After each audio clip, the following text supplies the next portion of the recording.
Hey.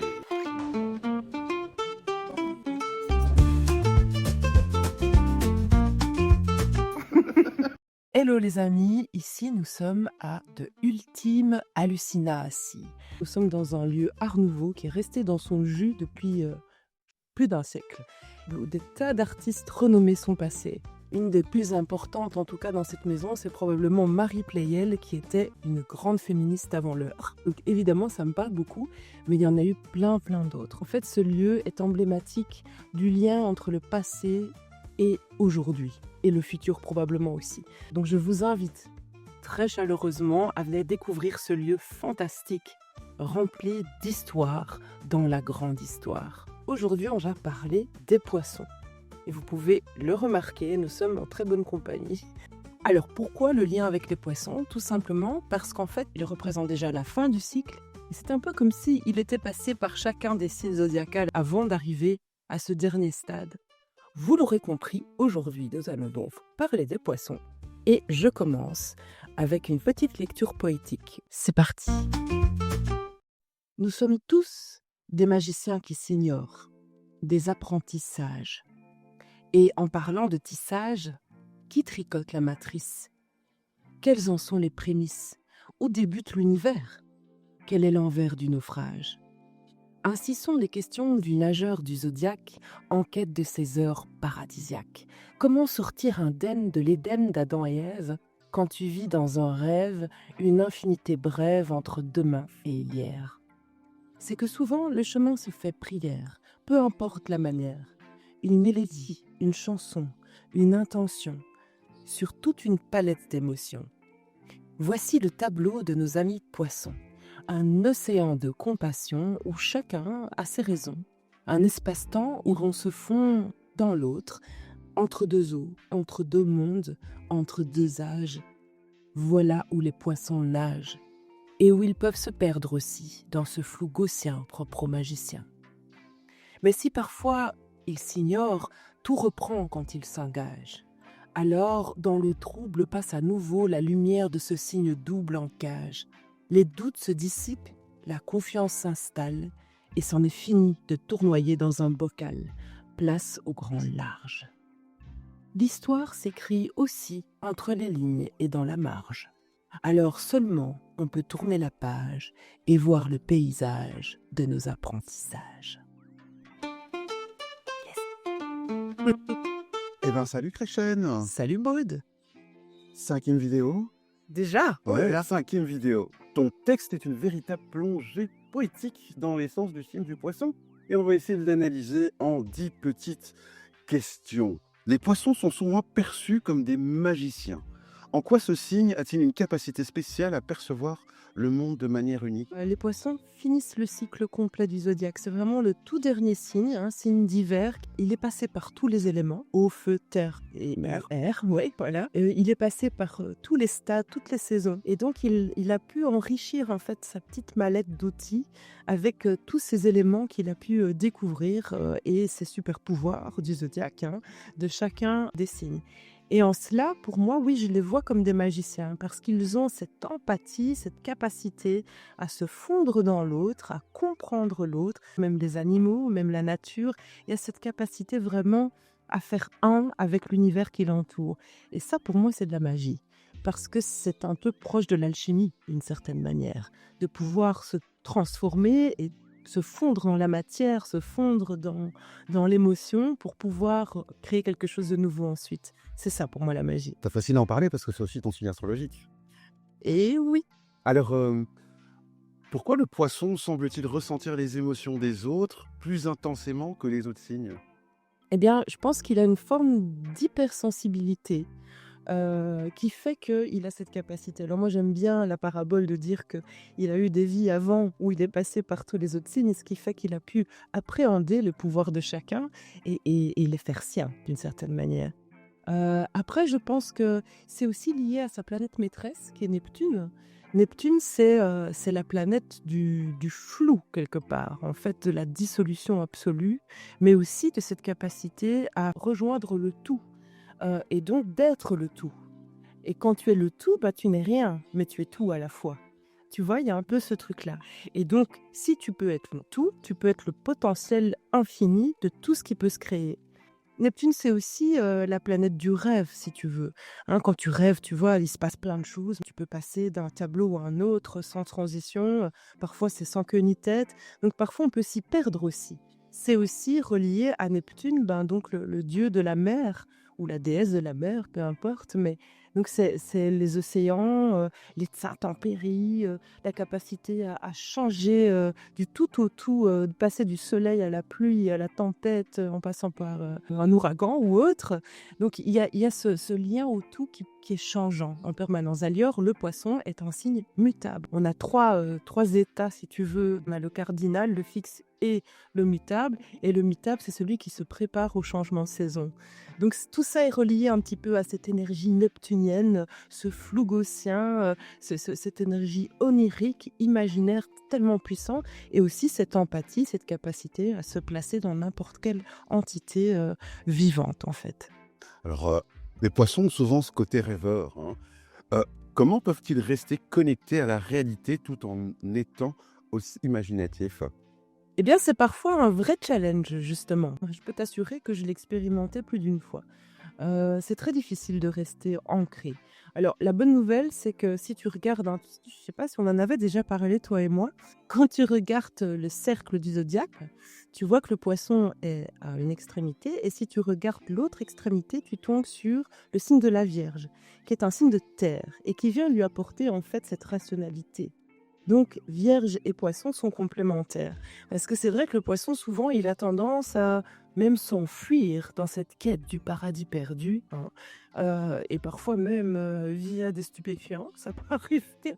Même s'il en a pas vraiment besoin parce qu'il a un imaginaire tellement riche, mais il a tendance à fuir la réalité. Parce qu'en plus, en étant hyper empathique et hyper sensible, il ressent aussi toutes les émotions négatives, il ressent aussi toutes les choses qui ne sont pas agréables, en fait. La longe. C'est une éponge, oui, hein, on fait le lien avec la mer ou pas, mais oui, c'est une éponge.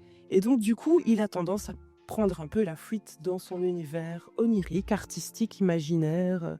Et ça peut être dangereux pour lui aussi parfois, parce que si on n'a pas les pieds sur terre, à certains moments, on se désincarne d'une certaine manière et on peut partir en vrille dans ce monde qui n'est pas vraiment consistant, qui n'est pas matériel et qui du coup peut nous dissoudre aussi.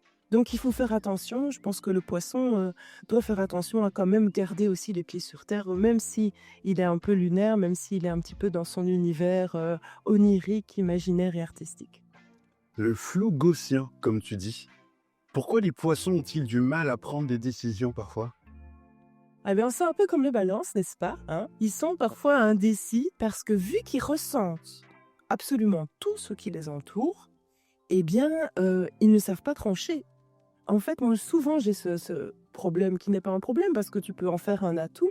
Ce sont des bons médiateurs. Ils sont en ça, vraiment, c'est proche aussi des balances, tu vois? C'est pour ça qu'on s'entend si bien, toi et moi. Mais c'est que du coup, ben, ils vont être face à 2 personnes qui ont des avis divergents, mais étant donné qu'ils sont capables d'une grande empathie, ils vont comprendre les 2 points de vue. Ils ne vont pas trancher pour l'un ou pour l'autre parce qu'ils sont vraiment capables de ressentir ce que chacun ressent. Donc ça les empêche parfois de trancher, et même pour eux-mêmes, hein, parfois, si on leur pose des questions par rapport à ce qu'ils ont envie de faire et cetera, ils peuvent être un peu perdus. Ce sont les signes les plus universels du zodiaque. Ils sont presque cosmiques, ce qui veut dire que quand ils font quelque chose, ils ont beaucoup de mal à le faire pour eux-mêmes. Ils le font souvent pour les autres, et parfois même un peu trop, au point de s'oublier eux-mêmes, ce qui n'est pas bon non plus. On dit souvent que les poissons, ils ont tous les super pouvoirs du zodiaque. Mais s'ils les utilisent que pour eux-mêmes, dans un objectif individualiste, hein, comme certains premiers signes du zodiaque, qui sont eux faits pour affirmer leur identité personnelle, les poissons ne sont pas là pour affirmer leur identité personnelle. Ils sont là en utilisant tous les pouvoirs de tout le monde, mais pour faire du bien à l'humanité tout entière. Donc il y a un côté profondément humaniste. Voilà, donc avec ça, ils doivent faire attention. Ils doivent quand même aussi, s'ils veulent continuer à faire du bien aux autres, ils doivent se faire du bien à eux-mêmes, ils ne doivent pas s'oublier là-dedans. Et c'est un petit peu le défi du poisson, ouais. Tu parles de l'idée du bocal dans lequel les poissons peuvent se sentir enfermés. Comment ce signe peut-il sortir de ce sentiment de confinement? Eh bien, je pense que justement, une des clés, c'est de pouvoir revenir à lui et à ses besoins personnels. hein. Ok, sa mission, c'est de faire du bien à l'humanité, c'est d'être lié au cosmique, très bien. Mais s'il se dissout trop là-dedans, il se perd et il tourne en rond. Il tourne en rond dans son bocal. Il peut être pris aussi au piège dans des addictions, que ce soit l'alcool et autres, ou même parfois des addictions de passion, carrément. Et du coup, ben oui, il va tourner en rond. Même dans une relation affective, ça peut être le cas. Donc, c'est vraiment ça son challenge à lui, c'est parfois de revenir à ce côté plus terre à terre et à son individualité aussi, pour pouvoir continuer à rayonner et inspirer les autres. Hein, l'inspiration, c'est vraiment une des clés du poisson, tout comme la croyance, la foi. Hein, la foi, c'est vraiment sa manière à lui d'incarner ce qui l'entoure. Hein. Quand il croit profondément quelque chose, il l'incarne, il le matérialise. Donc, s'il s'oublie, il risque de perdre tous ses pouvoirs et de tourner dans son bocal. Alors qu'il est fait pour le grand large, donc ce serait dommage. Ouais. Tu indiques que les poissons sont souvent influencés par les autres. Comment peuvent-ils affirmer leur identité sans se perdre dans les autres? Alors je pense que chaque personne peut trouver quelque chose qui l'anime. Je pense que les poissons, quelque chose qu'ils ont tous, en tout cas ceux que je connais pour la plupart, c'est qu'ils ont ce côté très spirituel en fait. Alors certains ne vont pas l'appeler comme ça, parce qu'il y a de grands scientifiques, Einstein, hein, qui était né le même jour que moi d'ailleurs, le 14 mars.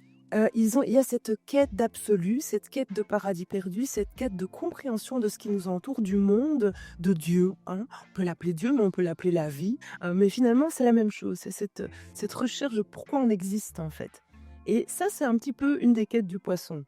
Alors, ils vont utiliser des outils différents. Certains la science, d'autres l'art, d'autres encore peut-être le fait d'aider son prochain, un travail plus social, voilà, humaniste, humanitaire aussi. Peut-être que la manière dont le poisson va trouver justement cette capacité à ne pas se fondre dans l'autre, c'est en se reliant à son outil à lui pour pouvoir continuer à faire le bien autour de lui et y trouver aussi une source de bonheur et de bien-être au niveau personnel. Hein. S'il veut tout donner à l'autre et qu'il s'oublie lui-même, eh bien en fait, il sera plus efficace pour aider les autres non plus. Donc il doit comprendre ça profondément, tout en étant dans cette quête de compréhension du monde qui nous entoure, etc. Puisque c'est une de ses missions sur Terre, c'est de lever un peu le voile justement mystique sur cette raison de vivre qu'on a tous ici sur Terre. S'ils trouvent cette capacité à aider les autres à trouver eux-mêmes leur raison d'être, peut-être que c'est une des choses qui leur permettra à eux de rester ancrés dans leurs souhaits personnels et dans leur identité propre. Oui. Que faut-il pour qu'un poisson s'engage à fond dans un projet ou une relation? Beaucoup d'amour et de la passion. C'est le danger aussi, c'est que parfois il peut se faire manipuler plus facilement que d'autres parce qu'il a cette grande naïveté qui n'est pas quelque chose de mauvais en soi. Cette naïveté, c'est quelque chose de beau. C'est cette capacité à s'émerveiller auprès de chaque personne, auprès de chaque entité vivante. Et c'est très beau, mais ça peut être dangereux parce qu'il peut s'y perdre. En fait, il suffit juste qu'il soit touché par quelqu'un ou par quelque chose pour qu'il s'engage à fond. Et il est touché par tout. Il faut vraiment peu de choses. Après, je pense qu'il a cette quête quand même d'harmonie aussi d'une certaine manière, de retrouver ce paradis perdu. Et donc du coup, s'il trouve en quelqu'un cette capacité à créer quelque chose de beau, il va peut-être être d'autant plus touché. Donc peut-être l'art, je dirais l'imaginaire, je dirais cette volonté de faire le bien aussi, d'aider son prochain. S'il trouve ça en quelqu'un, eh bien, il va plus facilement créer une fusion avec la personne devant laquelle il se trouve à ce moment-là, oui. L'importance de trouver l'équilibre pour les poissons entre leur monde intérieur et extérieur est assez important, hein. Tout à fait, oui. Pour finir, si tu devais donner un conseil à tous les poissons, quel serait-il? D'accepter qu'ils sont des magiciens, en fait. Parce que les poissons, en plus d'être hyper empathiques, sont souvent très modestes. Et c'est bien d'être modeste. Mais la modestie a ses limites. Si on est trop modeste, on sous-estime ce qu'on est capable de réaliser, en fait. Et donc, je leur dirais, souvenez-vous que vous êtes des magiciens et que vous êtes extrêmement puissants. C'est vraiment un conseil que je pourrais donner à tous les signes du zodiaque, puisqu'on est tous super puissants. Hein. Quelque part, on est un petit peu Dieu incarné sur Terre, d'une certaine manière. Hein. Là, je pars dans un discours plus poisson, entre guillemets, plus spirituel, mais c'est ça. Mais le poisson peut être encore plus que les autres, puisqu'il est tellement peu relié à son individualité propre et qu'il est dans cette quête d'universalité humaniste et autres, je lui donnerais ce conseil de se souvenir que s'il ne rayonne pas lui-même, il va s'y perdre en fait. Donc se recentrer sur son individualité, même si c'est pas sa destinée en tant que telle. Mais tout est lié, donc si tu oublies un aspect de l'entité complète, eh bien tu perds le reste aussi. Voilà, merci Kreshen pour C'est déjà fini? Ouais, ça a été très très vite, hein, ça a été Bah ouais. très très vite. Merci pour toutes ces questions-réponses sur le poisson. Et si évidemment tu te reconnais en tant que poisson, n'hésite pas à laisser un petit commentaire, cliquer, liker, partager, ça fait toujours plaisir au référencement. Merci Kreshen, Merci et à une Paul, prochaine vidéo. avec grand plaisir. Hé hé.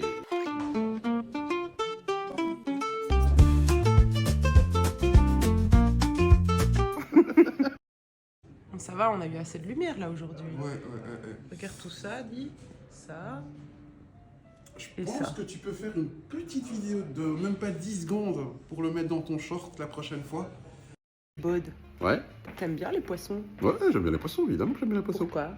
Parce que c'est un signe magnifique. Ah, Mais tous les signes sont magnifiques aussi, de toute façon. bonne réponse.